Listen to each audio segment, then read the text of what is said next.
Are you a mother, father, or you are involved in caring for children? If yes, then listen to Ask the Pediatricians every Thursday by 10 a.m. for insightful discussion on popular child health topics such as dangerous child health practices, immunization, infant feeding, developmental milestones, and so much more. You also get to ask questions on these topics and listen to answers to real-life child health issues by a pediatrician. Ask the Pediatricians Foundation is devoted to health education and information of parents and caregivers of children in the community to support you in raising healthy children. Don't miss Ask the Pediatricians with Dr. Gbemi because it's informative, educative, and interactive. Ask the Pediatricians Hour, the program for caring parents.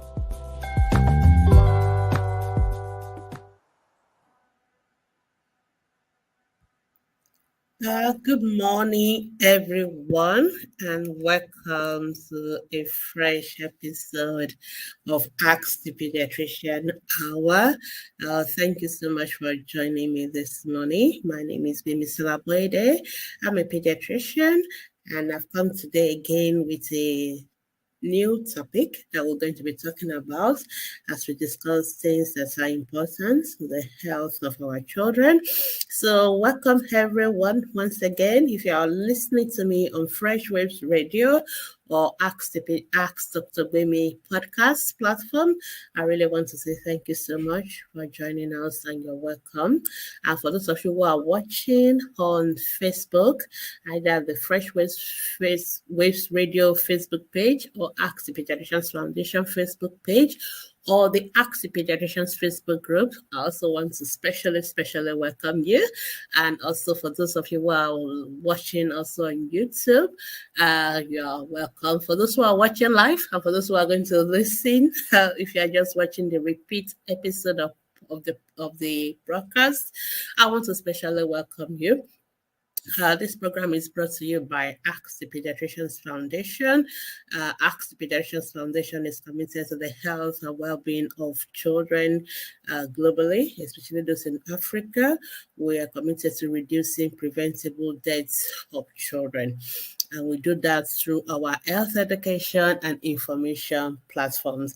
And so if you have any question, you are welcome to go to our Facebook group, Ask the Pediatrician on Facebook, and you can ask your questions from Mondays to Saturday, and our professionals, moderators, they will be there to be able to give you evidence-based health advice and information. And so thank you so much. And if you have any topic you would like us to discuss on this platform, anything you think you really like to know about as far as the health of children are concerned, also feel free to send us a message either on our WhatsApp number or to the Fresh Waves Radio WhatsApp number, and we will try to address it in future episodes.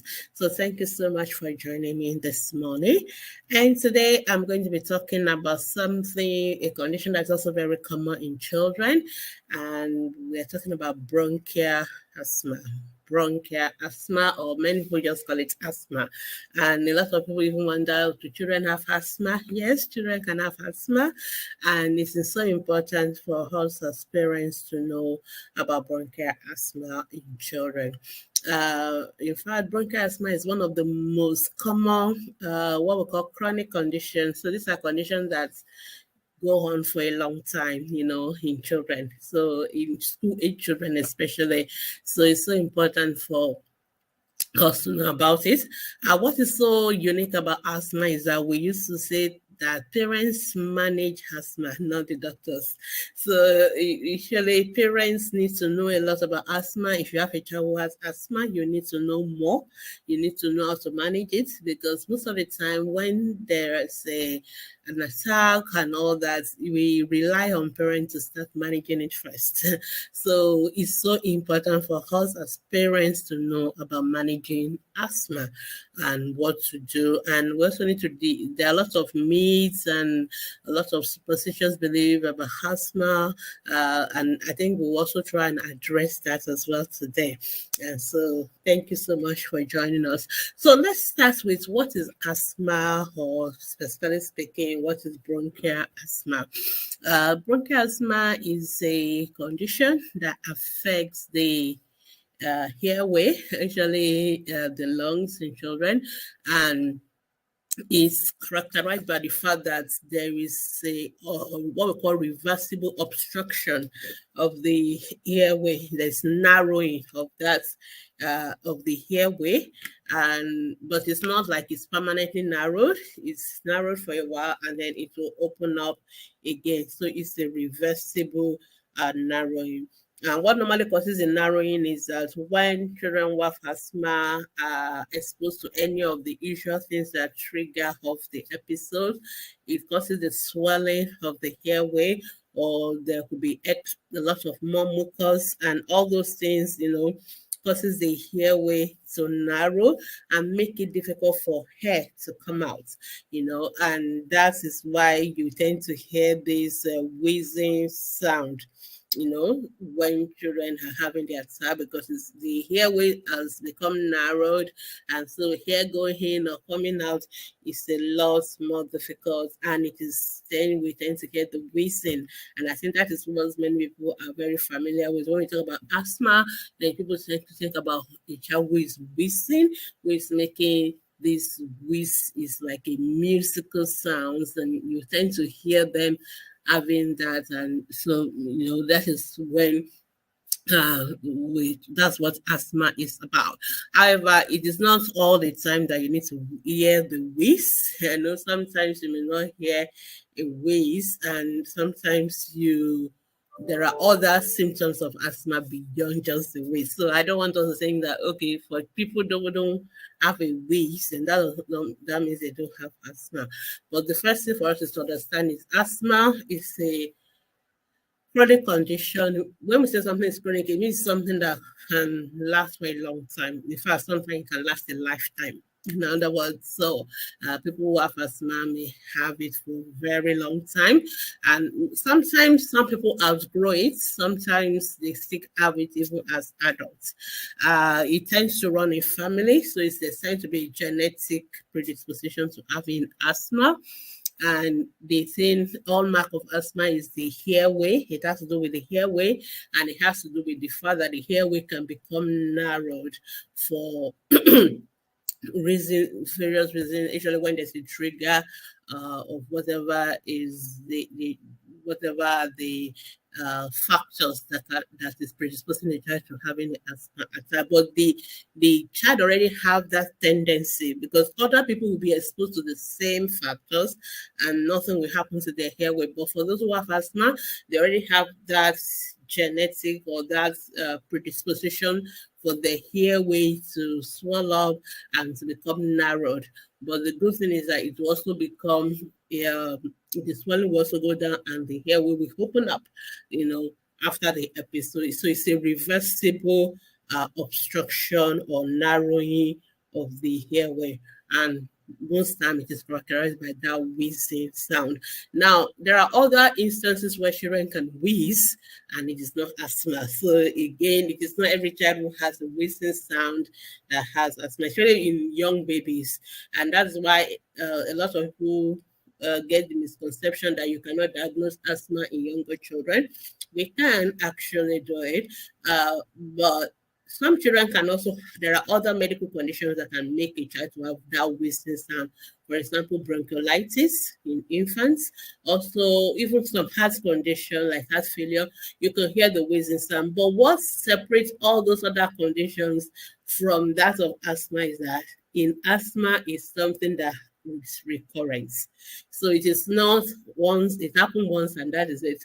It tends to happen again and again. So there's recurrence of that reversible obstruction of the airway. So when you keep having that, then it's more likely to be asthma rather than the every other condition. So now, how do you know it? What are the symptoms? What are the signs that we will see that will let us know that this child is having an asthma attack? Number one, of course, like we mentioned in when we're talking about what is asthma, it has to do with the airway. So there is always that breathing difficulties. So a child who has asthma will be struggling to breathe. They may be breathing fast. You can see that, and then you hear that wheezing sound as they're struggling to breathe. Because remember what is happening: the airway is narrowed, and air going in and coming out is difficult for the child. So they will be having difficulty with breathing.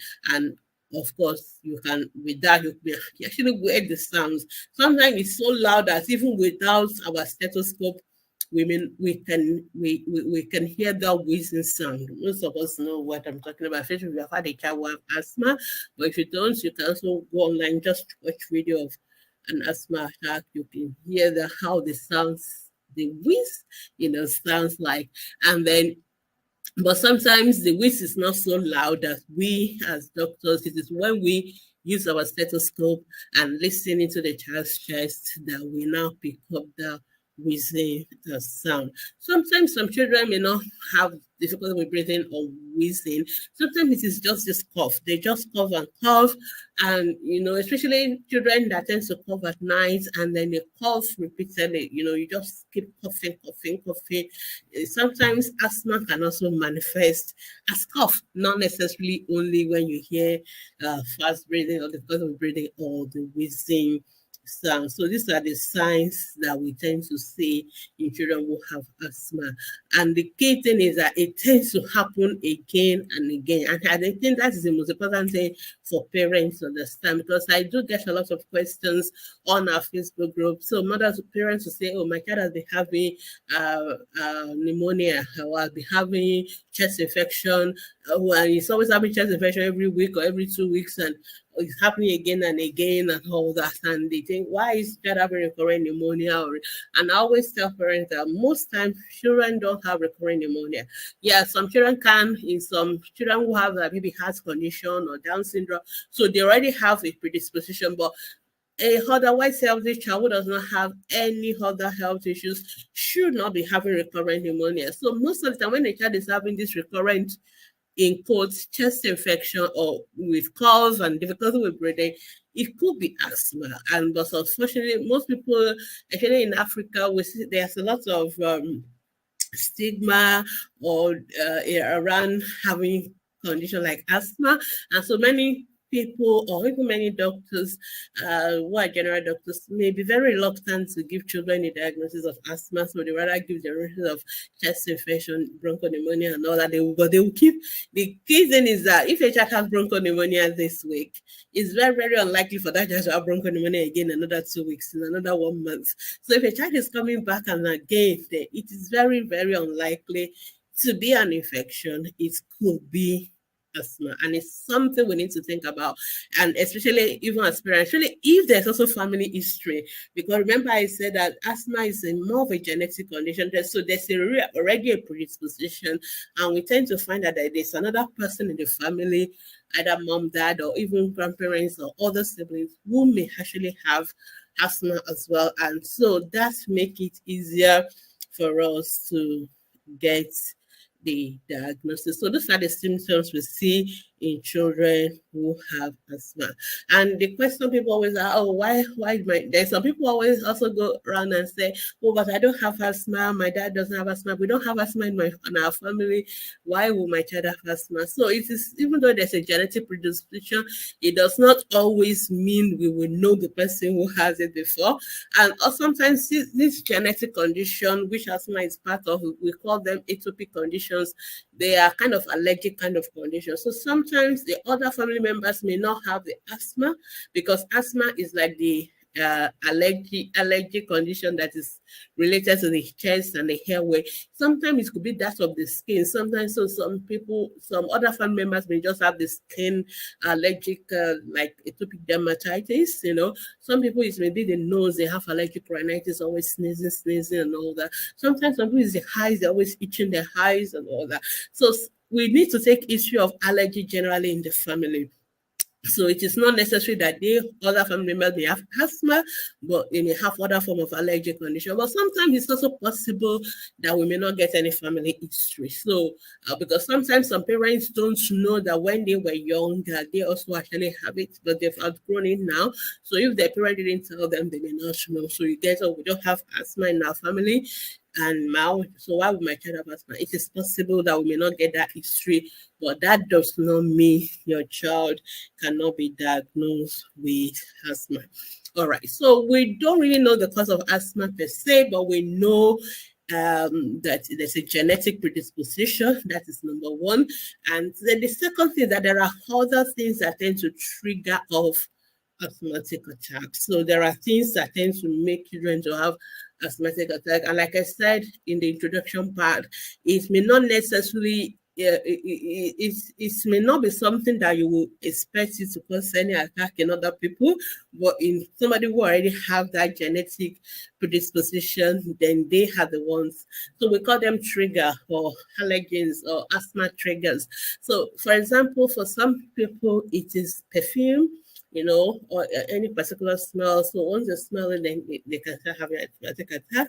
And so one of the things we're trying to do is that for families, for people that have asthmatic attacks, you want to tend to reduce using too pungent, perfumes around them. For some children, it is exercise. So once they exercise, then they start having attacks. Some people, it could be cold. Even the weather, dropping and getting colder, that could also trigger. So for example, in Sub-Saharan Africa, maybe during the Harmattan period, you may see that people who have asthma may tend to have more episodes. And sometimes it could be even viral infection. So sometimes, that is why sometimes this can be confusing for some doctors, because the children actually have chest infection and then they now have asthmatic attacks. So it's possible that when I say recurrent, the children should not be having recurrent pneumonia and all that. And we are now, so sometimes the children can actually have an infection, and it is what is triggering the asthma attack itself. So you must be able to separate that. You may actually start with the chest infection and end up with an asthma or asthmatic episode. So chest infection, it could be viral infection, it could be pneumonia, like bacterial chest infection. All of them could predispose a child to having asthma attack. Or even dust, very dusty environment. So sometimes in school, you see children, sweeping, with all, especially in Africa, where a lot of children see in government schools, they sweep and it's so dusty. If a child with asthma, it can actually trigger asthma in such children. Or even walking through grasses with pollens and stuff, it can also trigger. So there are many, many triggers. Even animals like your cats, their danders, the things that come out of their skin and their hair, it can trigger attack. So it's so important for us as parents, so for a child who has a diagnosis of asthma, we need to know what are the potential things that can trigger off attacks. And sometimes half of the solution is knowing as avoiding those things as much as possible. Some food and all that, but usually mostly things that have to do with airways, smoke, perfumes, cigarette smoking, of chest infection. It's a long list, or even exercise. Those are the things that can trigger of asthma attacks. Now, I need to understand that there are difference in medical jargons. We tend to classify asthma depending on the severity. So there are people that are asthmatic that will not have episodes for months and years, until maybe one day they just get exposed to a trigger and then they have a mild attack, and that's it. So it's very rare, very intermittent. Then you also have people that have attacks like every maybe few months. Then you have people that have attacks maybe every few weeks. Then you have people that have attacks almost every day. So it can be, the asthma varies in terms of its severity. And so we cannot don't compare your child with another child, because the severity of asthma in one child may be different from the severity of asthma in another child. Now, even the asthmatic episode itself, when it happens, the severity can actually also be different. So there are people that have asthma episode that they just use their own inhaler at home and they're fine. There are people that have episodes that we have to take them to ICU. Like we need to start breathing for them. That is, they have what we call acute severe asthma. We used to use the um, uh, um, medical jargon like we used to. So those kind of children, those ones need to go to the hospital, and sometimes we use so many medications. We need to give them injections. Sometimes we need to take them to high CU before we get over that severe, very, very severe episode. Okay, so what we call status asthmaticus, that was the jargon I was looking for. All right, so it's so important for us to understand that because sometimes children can die from asthma. I know we have heard of celebrities even in Nigeria. I remember one of the most popular musician in Nigeria at a point died from asthma. No, I think no, not musician. It was playwright. I think Amaka Ikwe, she died from asthma. Sometimes so people wonder, like, this asthma, see something so simple, can it kill? Yeah, people can actually die from asthma, and so on. So it's so important for us to understand, and it has to do with the severity. So you can have an asthma episode, you use your inhaler, and you're fine. That is a mild one, but you also have an episode that if that person doesn't get to the proper intensive care on time, that the person may pass on. So it's so important for us to understand the significance of asthma. Now, for people that have the asthma that is just once in a blue moon, they don't need to be on any medication. And I'm still going to talk a lot more about the medication for asthma. For those people that have asthma once in a while, what we do is that we give them medication that they need to just use when necessary, usually the inhaler, what we call like a reliever or a symptomatic treatment. But for people that have asthma regularly, that is weekly, daily kind of symptoms, those people need to be on medication regularly to prevent asthma.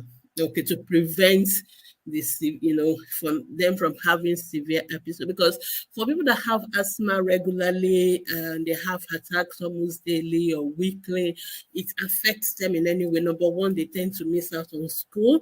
So it also affect their growth and their development, and they will not be able to really enjoy life to the optimum like other children their age. So that is why for those kind of situation, we need to place them on medications that they have to take every day to prevent the asthma episode. So it's so important for us to understand this, the way we classify asthma in terms of you can have intermittent asthma or you can have chronic asthma in which you have it daily, and even then that could be, and asthma needs to be monitored and managed. And like I said, parents are really part and parcel of the management of asthma. And that's what we are going to talk about, the treatment of asthma. Okay, so the treatment of asthma, and we're going to divide it into medications and non-medication treatment. So when it comes to asthma, medication is so important. And we have medications and we also have other form of treatment that are not medication. Okay, so let's talk about non-medication first, because I really need to make some clarity. I think the first thing when it comes to non-medication is that we need to have a clear diagnosis of asthma. I see a lot of cases, or I read about a lot of questions where from reading them, I already know that this child has asthma, but the parents will never agree. I mean, there's no clarity that this child actually has a diagnosis of asthma. And either the parents or the doctors, nobody has come out to clearly say the child has asthma diagnosis. I think it's so important, and it is very easy to make a diagnosis of asthma. If your child, it's maybe tricky for children below the age of 2 years because sometimes they have other reasons why they can wheeze and all that. So sometimes most doctors are very reluctant to make a diagnosis of asthma before the age of 1 year or so. But that does not mean we cannot make it. We can, but many people are very reluctant. But usually by the age of 2, we should be very, very sure in our mind if a child has asthma diagnosis or not. And the clarity of asthma diagnosis further is recurrent. That is the word you need to underline, recurrent. If a child is having these wheezy kind of respiratory issues and it's happening again and again, that is a very strong reason to think this child may have asthma. Two, when we give the child what we call medications called bronchodilators, the episode actually resolve. So once you have those two things, then it is very likely it's bronchial asthma. And it is so important that that diagnosis is made, because if we don't have the right diagnosis, we're not going to have the right treatment. For example, sometimes children have asthma attacks, they don't have chest infection, but because the diagnosis of asthma has not been made, most times the doctors or whoever is managing them just keep giving them antibiotics, whereas the children need to be on bronchodilators or steroid medication for asthma, but we're giving them antibiotics only. They are not going to get better. And that is why the parent will become, oh, the child is, then you're going to go back again in another few weeks. So that is why it's so important for us to make a diagnosis. So if your child is having recurrent cough or wheezing 1, 2, 3 times and no diagnosis has been made, I think I will really recommend you see a pediatrician so that they can be sure is it asthma or not. We need to take it off. That is number one. Number two, parents have to keep diary to know whenever my child is having the episodes, what are those things that happen around that period that trigger health. Is so, so important, because most of the time when we're talking out to parents, the most important thing is avoidance of those things that tend to trigger off attacks. So we normally do some preventive, kind of advice. Generally, we say avoid dusty environment. So somebody who has asthma is not the one to be sweeping dust and all that. And I know teachers may say, oh, the children are lazy, but sometimes you have to give exception to children who have asthma. So you should not allow them to be joining all those sweeping dusty places, even cutting grasses, like some schools operate farms. The children have to be exempted from it, because we don't want it to trigger off the episode. We generally avoid strong perfumes or things that are too pungent or smell, because they can trigger off attacks in those who have asthma. Or even firewood smoke, cigarette smoke, away from them.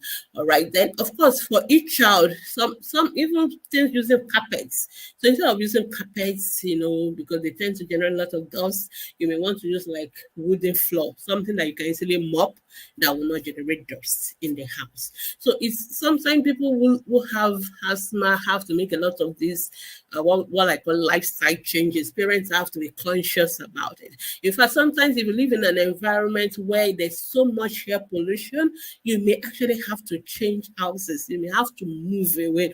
The more rural, the better, because industrial area, there's a lot of air pollution and it can trigger off asthma attacks. So that's another thing that we may need to think about. Some children, it's cold air, so we need to avoid it. We need to keep them warm and all that. So it is not the same for all children, but generally you just have to figure out. Sometimes you are able to, sometimes you are not able to. But the more of these things that can trigger off attacks, and the less of it the child is exposed to, the better for the child. So these are the non-medication options. Even things like exercise. Some children asthma are predisposed by their exercises. So we need to avoid those exercises that they can do other things like swimming, they can do things that don't tend to affect their airway, but things like exercises that tend to make them, get wheezy and breathless, we may need to avoid that. So these are the non-medication options. And sometimes this is all some people need, especially for those who have the very, very mild intermittent asthma. That is all they need. They just avoid all the triggers and they'll be fine. However, There are sometimes attacks can happen out of the blue for absolutely no reason.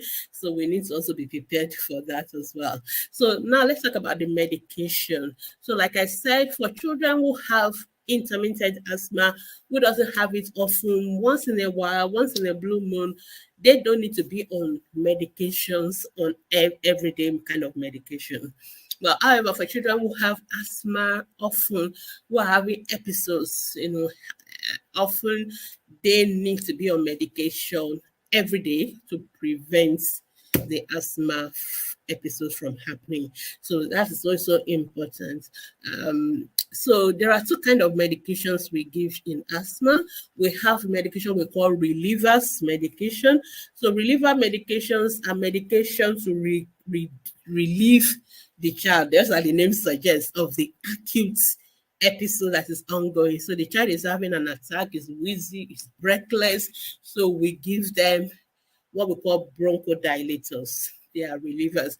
Or the idea of that is that they open up the airway, they dilate it, they open up the airway so that air can go in and air can go out. So that's the job of the reliever medications or the bronchodilators. Then we also have medications to now protect or prevent the asthma episode or to control the episodes. So those are the ones that tend to kind of stabilize the airway so that the airway does not swell up all the time and it does not, so it's likely for the child to have an episode to happen. So we call those medications controllers. So the bronchodilators, we are different kind of that, but they are usually what most of us are familiar with, is what we call the Ventolin or the salbutamol. So it is one of the common, that's an example. And usually because the problem is in the airway, we want to give the medication straight to the airway. So most of the time in asthma, we want to give medications that are in inhaler form or something that children can like hair or nebulized version of it. So we don't want to give oral medication. Again, this is something else I also see a lot of. Sometimes we give a lot of children all this medication as oral medications and all that. It's not the best. The reason is that this medication also have effects on other organs in the body. So when you give them through the mouth, even though you want it to relieve the airway, it will affect the airway, but it's also going to affect other organs that we don't want it to affect. So it's going to go to the heart, and it's going to make the heart beat faster. So some children don't like. Obviously, most of us we don't like that feeling. So it's preferably children should take their medication as something that they can inhale. So usually preferably given as inhaler. So your salbutamol or Ventolin inhaler is available. And children from the age of 5, 6 can actually use the inhaler very well. And again, one thing with asthma is that we have to teach people how to use it on how our demonstration, because I've seen a video online where a woman went to a doctor and she told the doctor that asthma is not getting better and all that. And the doctor, how come this is not getting better? Okay, show me how you use your inhaler. And she picked up her inhaler. I'm sure some of you have seen that video. And she just sprayed it into her armpit like a perfume. Oh my goodness, how is it going to work? Because obviously it's not meant to be done that way. It sounds like funny, like a comedy, but it can actually be true that people are not using the inhaler properly. So we need to show you how to use it. And actually, we have what we call asthma clinics. Most hospital runs asthma clinics in general hospital, in teaching hospitals. So if a child has asthma, it's good that they go to asthma clinic, especially for those who have asthma often, that they are the chronic kind of asthma cases. They need to go to the asthma clinic. So number one, we need to check that the asthma is well controlled, and in that clinic we have these nurses and specialists that can demonstrate to you how to use the inhaler. Now, for children below the age of 5 or 6 who are not very good with using inhaler, because there's a technique to using the inhaler, because you are allowing the aerosols or what they want to puff it up the inhaler, you want it to go through the airway, you want it to hold it in the airway to work on the airway. Most children cannot manage that technique easily before the age of 5. So for those children, we use what we call a spacer device. I don't have one now, but I'm sure if you look up on some of our other videos or online, you will see what a spacer device look like. So it's something that we can. It's just basically a space. You can actually create it by yourself by using a bottle. It's just something you can attach to the inhaler, and then with a mask, it ends up like a mask. Put it on the face of the child, they cover their nose and their mouth, so that the child can just breathe it in and out. So the child does not have to, breathe in, hold their breath like the way we do for the inhaler and all that. But this time around, for the younger children, they just breathe in and out from the spacer device. So it's something that goes with the inhaler for the younger children. So if you go to your pharmacy and you're getting an inhaler for a younger child, then you should also ask for the spacer device. So they'll give you a spacer device and show you how to connect the inhaler to the spacer device. And the child just breathing and how they don't have to stress. So you puff, if it is 2 puffs, or 5 puffs or 10 puffs, depending on what the pediatrician recommends, you puff it into the spacer, and you allow the child to just breathe in and out and breathe in and out and breathe in and out. And so that is how we use that. However, for children who are on controller medication, most of the controller medication are steroids.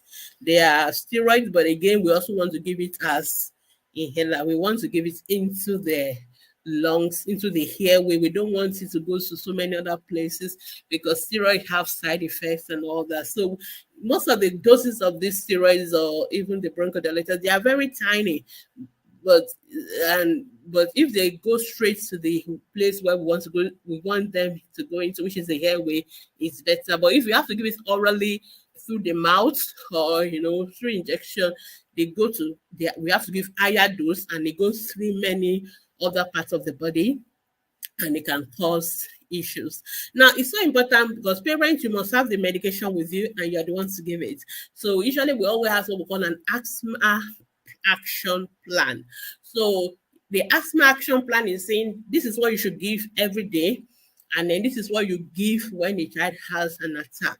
If your child doesn't have attack often, we only give you the blue inhaler or the Ventolin inhaler. So you just have that one.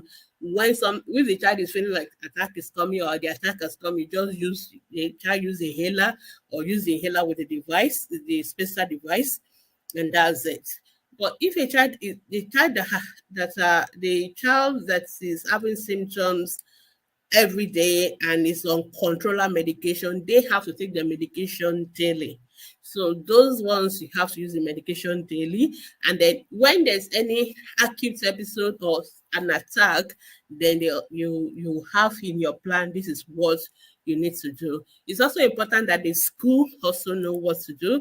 The child should always have their inhaler as well with them in school at home as well. So it's so important that the school, the parents, the doctors, we are all working together.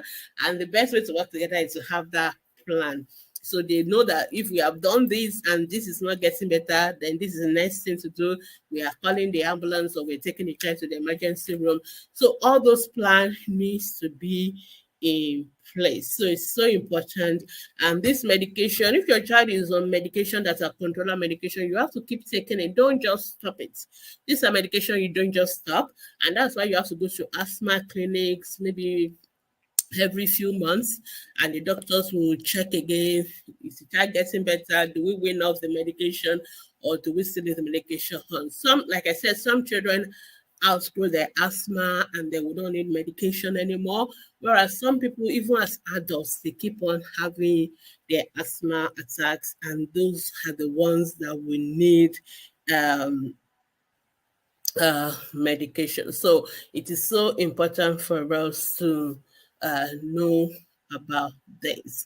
So the question is, how do I do? How do I go to the hospital if I think my child has asthma? Like I said, most general hospitals, most teaching hospitals have asthma clinic. So if you think your child has asthma, you can go to them. They know the test to do to confirm the asthma, and then they can, if they will, ask you a lot of questions to be able to classify your child into whether it's something that just need intermittent, like you just have your medications that when you need it, when the child is having an attack, you just give the something to control it or to stop the attack. Or if your child is having so much symptoms and it's really impacting on the child, they give you something that the child needs to be using daily to prevent the attacks from happening. So it's so important that your child is registered with any of those doctors in the asthma clinic for children, and then you go for regular follow-ups. So like I said, you as the parent, you need to be very, very aware of asthma and all that, so that you are now to manage it and what to do. So it's so important. So let's just quickly run through what will you do if a child is having an episode of asthma attack. I believe that you should have your the blue inhaler, the bronchodilator, or the ventilator inhaler, or the salbutamol inhaler. They call it different names, different brands, but you know what I'm talking about. You should always have that at home, even if your child is not the everyday asthmatic kind of person. Everybody should have that one, as long as the child has asthma, and it should always be available. You should just make the child to sit up comfortably, and then you can get the um, the inhaler, the blue one, out. Shake it, shake it properly, and then you can just give the child the puffs. Like I said, if it's a child that is um, if it's a child younger than 5 or 6, you need to get a special device so that you attach your um, inhalers to the special device. You put it always end up like a mask. You cover the child's mouth, and you put in one puff, let the child breathe in for like 60 seconds, then put the next one, let the child breathe in. But for the older children, they can just puff it straight in. There's a hold the breath in and allow it to stay. And then you wait and see whether the child's breathing better or not. If the child is not breathing better, then you may want to take the child to the hospital. Okay, so that, because like I said, some attacks could be very severe. And so sometimes when you get to the hospital, we may have to put the child on give steroid like hydrocortisone. That will help us to reduce the narrowing of the airway faster. And sometimes we may need to treat any trigger, like maybe it's a chest infection that is causing the trigger of the asthma. We need to treat that. Then we may still need to give the child steroid for the next 3 days or so, and ask you to keep on using the inhaler. Sometimes some people have the nebulizer. It's the same thing inside. The nebulizer is more complex because you need to connect it to electricity, and then you put in the salbutamol nebules and all that. But it's also another way of doing it. But especially in Africa, where your electricity is not really always reliable, it's better to have this inhaler and the special device, because that you can always use. Now, let's talk about a few things. I just want to address some myths. I think I've addressed some of them already as I was going on with the discussion. The fact that number one, can children have asthma? Yes, children can have asthma. It's not only adults that have asthma. So children can have asthma even as early as 1 year. They can have it, especially if they have very strong family history. But most of us, we diagnose asthma in children after the age of 2 years. So that's number one. Another common myth when it comes to asthma is the stigma associated with asthma. Asthma is one of the most common conditions in children. So it's not something to see as something to be scared of. Let me put it that way. So the child having a diagnosis of asthma is not a death sentence or anything. So it's not something to be scared of, because some parents are so reluctant to get a diagnosis of asthma. They don't even want to entertain it, because I see that by the way parents will say, "Oh, we don't have asthma in my family. We don't have asthma." There's something wrong with those who have asthma. So it's not it's a genetic condition. So it's not anybody's fault that the child have asthma. So the essence of having a diagnosis is just so that we make sure we're treating the child properly. As you have said, as you have seen from our discussion, asthma's medication are different. They are not antibiotics. And most time when children have asthma attack, they don't need antibiotics. They just need something to open up their airway. And the most important is also to know those triggers. So, but if we don't have a proper diagnosis, all the children will just end up getting antibiotics anytime they are coughing or wheezing, because they don't have a diagnosis. So it is important for them to have the diagnosis. So there's no reason to be scared of the word asthma, and there's no need to be scared of the word bronchial asthma, or to be scared of the diagnosis of bronchial asthma. And I know it is not something to be to put a stigma around. So that is number two thing that I really want to address in terms of myths around asthma. And then the third myth is that yes, children can outgrow their asthma, but some children don't outgrow their asthma, and some will keep on having asthma even as adults. So most of people that have asthma as adults actually started having it as children. Okay, of course, this is not a huge percentage. Majority actually stop, but some will keep on having asthma even as adults. So we should get comfortable with that. And then another thing that I need to address is the use of oral medication.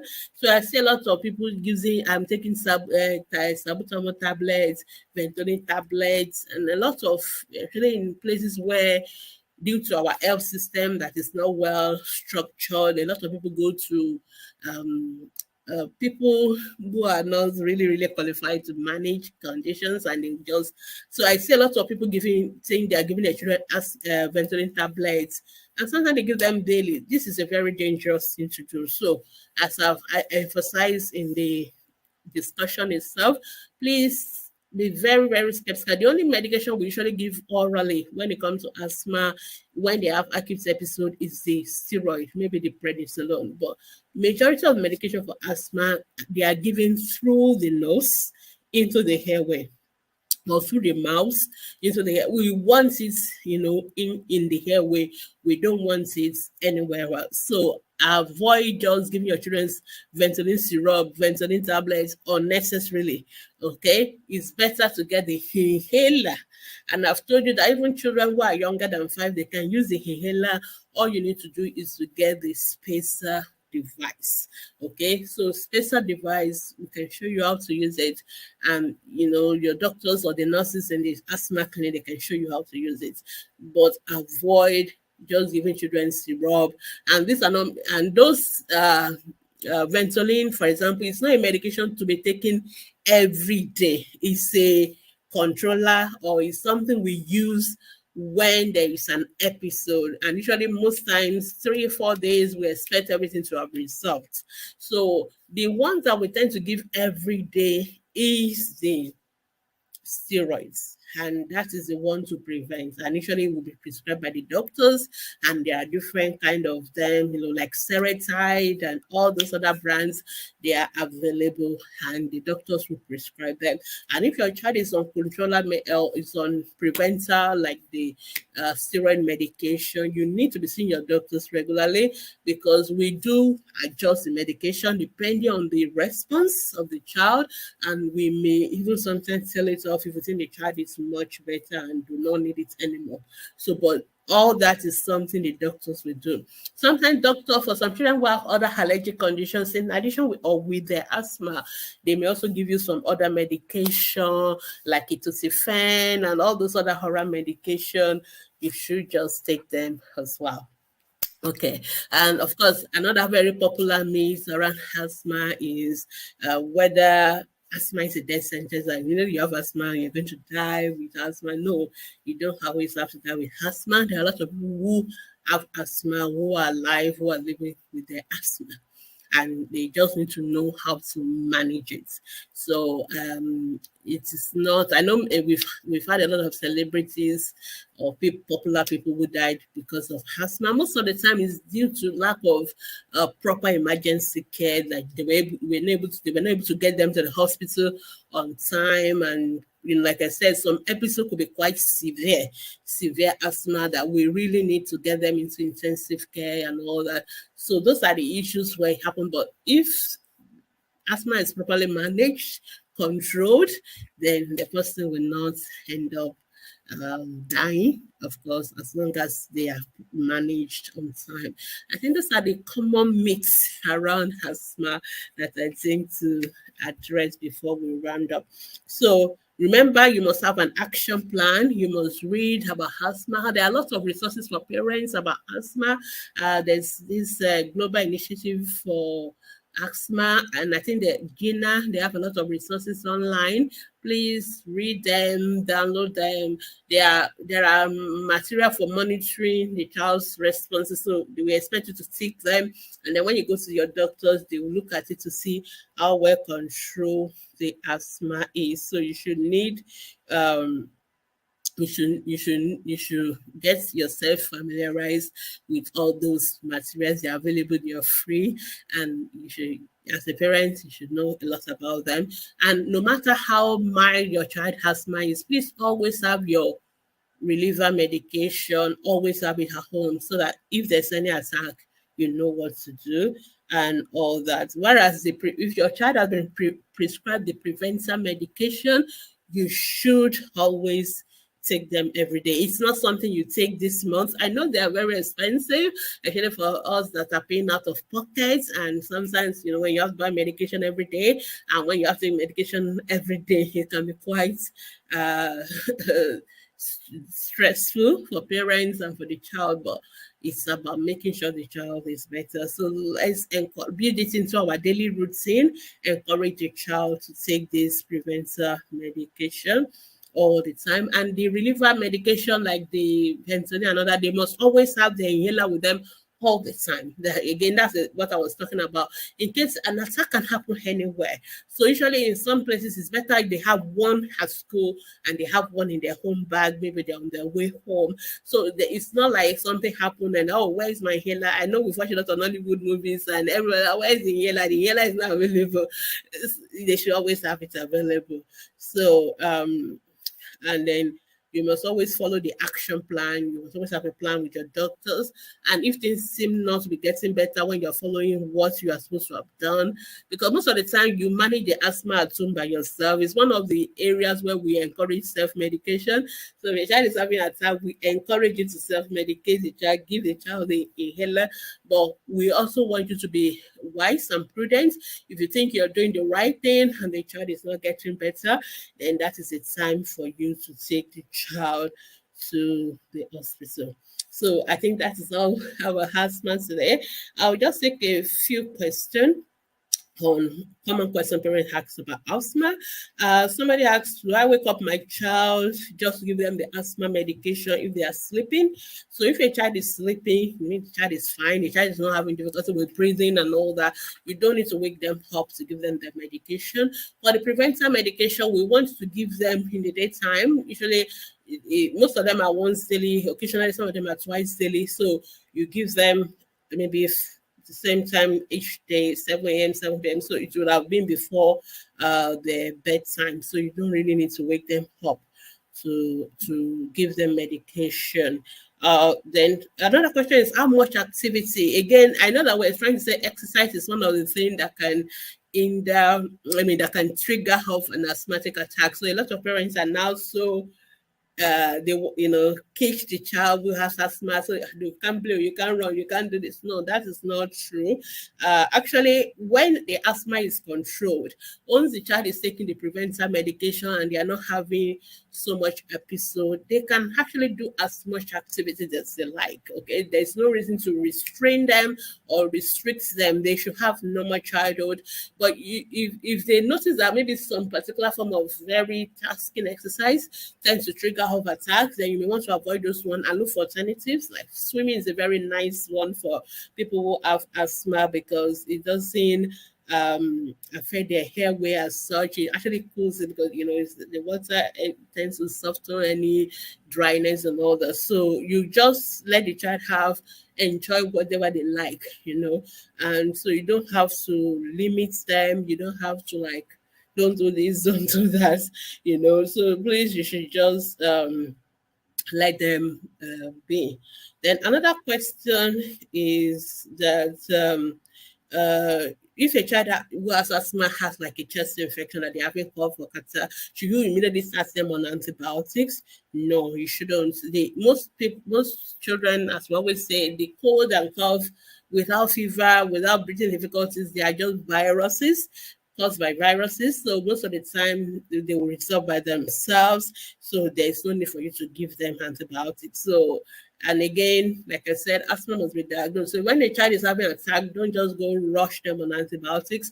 Most of them just need to use their inhaler and they'll be fine and all that. Some people ask, is it safe to give my child prednisolone? Which is a steroid. And I notice a lot of parents do this. So they have all this medication at home, and we really prefer you don't use steroids on your own without a doctor prescription. Number one, steroids have a lot of side effects. Number two, we have to give the right dose and we have to use it for the right duration. Most of the time, we don't want.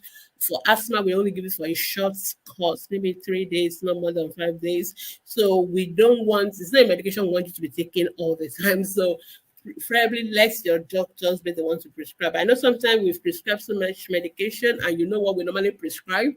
And most of us in Africa, Nigeria, we can easily buy this medication off the counter even without prescription, but that does not mean we should still do that. It's wrong. So the only medication we want you to use at home for yourself is just the inhaler. That's all. But steroids and every other thing, antibiotics, we will leave that to when we see our doctors in the hospital, and then the doctors can be the ones to prescribe it.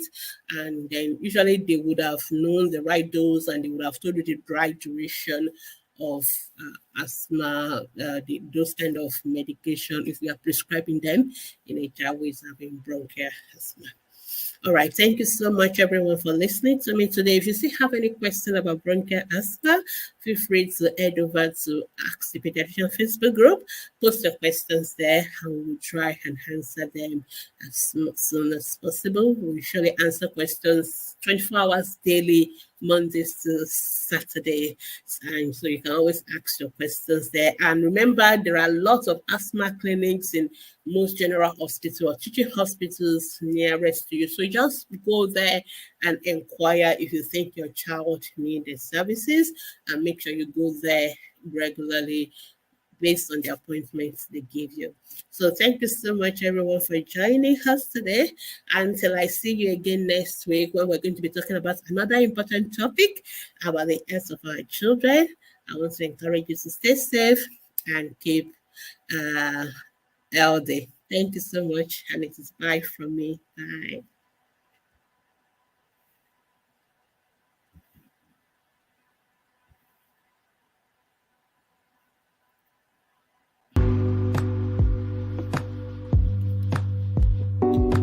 Are you a mother, father, or you are involved in caring for children? If yes, then listen to Ask the Paediatricians every Thursday by 10 a.m. for insightful discussion on popular child health topics such as dangerous child health practices, immunization, infant feeding, developmental milestones, and so much more. You also get to ask questions on these topics and listen to answers to real-life child health issues by a pediatrician. Ask the Paediatricians Foundation is devoted to health education and information of parents and caregivers of children in the community to support you in raising healthy children. Don't miss Ask the Paediatricians with Dr. Gbemi because it's informative, educative, and interactive. Ask the Paediatricians Hour, the program for